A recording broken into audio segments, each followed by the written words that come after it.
স্বাগত বন্ধুরা, এই টপিক আমি 3 নম্বর সম্পাদ্যটি নিয়ে তোমাদের সামনে হাজির হয়েছি। 3 নম্বর সম্পাদ্যটি এরকম ছিল, যে কোনো চতুর্ভুজের 3টি বাহু ও 2টি কর্ণের দৈর্ঘ্য দেওয়া আছে, চতুর্ভুজটি আঁকতে হবে। কোনো চতুর্ভুজের 3টি বাহু ও 2টি কর্ণের দৈর্ঘ্য দেওয়া আছে, চতুর্ভুজটি আঁকতে হবে।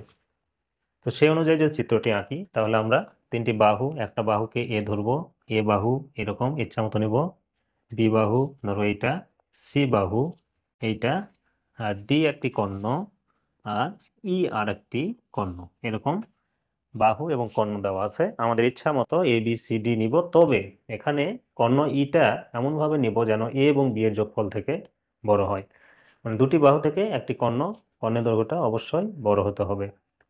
তাহলে মনে করি একটি চতুর্ভুজের 3টি বাহু এ বি সি এবং 2টি কর্ণ যথাক্রমে ডি ও ই দেওয়া আছে, যেখানে এ প্লাস বি গ্রেটার দেন ই, চতুর্ভুজটি আঁকতে হবে।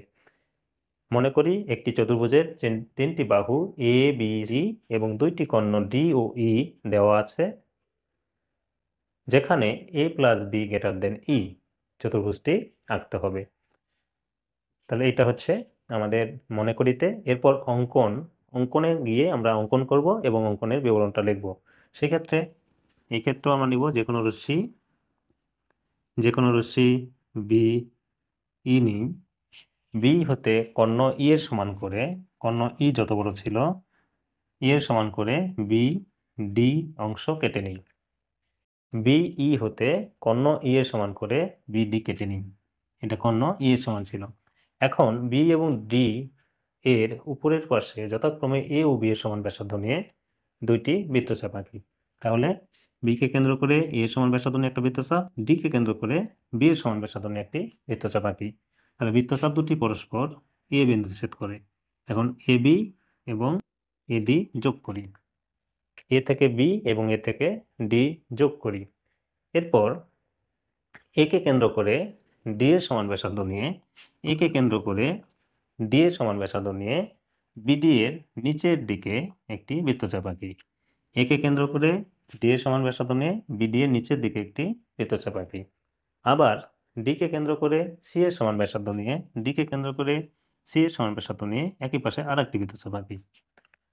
সি এর সমান ব্যাসার্ধ নিয়ে ডি কে কেন্দ্র করে একই পাশে আরেকটি বৃত্তচাপ আঁকি। তাহলে বৃত্তচাপ দুটি পরস্পর সি বিন্দুতে ছেদ করে। এখন ডি কমা সি এবং বি কমা সি যোগ করি, এই কর্ণটা ছিল ডি এর সমান। তাহলে এ বি সি ডি উদ্দিষ্ট চতুর্ভুজ।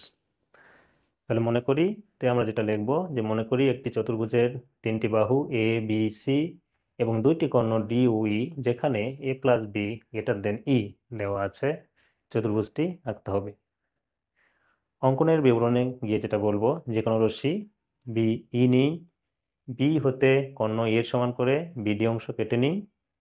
এরপর বিডি এর উপরের পাশে যথাক্রমে এ এবং বি এর সমান ব্যাসার্ধ নিয়ে বি ও ডি কে কেন্দ্র করে 2টি বৃত্তচাপ আঁকি। বৃত্তচাপ দুটি যথাক্রমে এ বিন্দু ছেদ করে। এ কমা বি এবং এ কমা ডি যোগ করি। এরপর একে কেন্দ্র করে কর্ণ ডি এর সমান ব্যাসার্ধ নিয়ে বিডি এর নিচের দিকে অথবা এ বিন্দুর বিপরীত পার্শ্বে একটি বৃত্তচাপ আঁকি। আবার ডি কে কেন্দ্র করে সি এর সমান ব্যাসার্ধ নিয়ে একই পাশে আরেকটি বৃত্তচাপ আঁকি। বৃত্তচাপ দুটি পরস্পর সি বিন্দুতে ছেদ করে।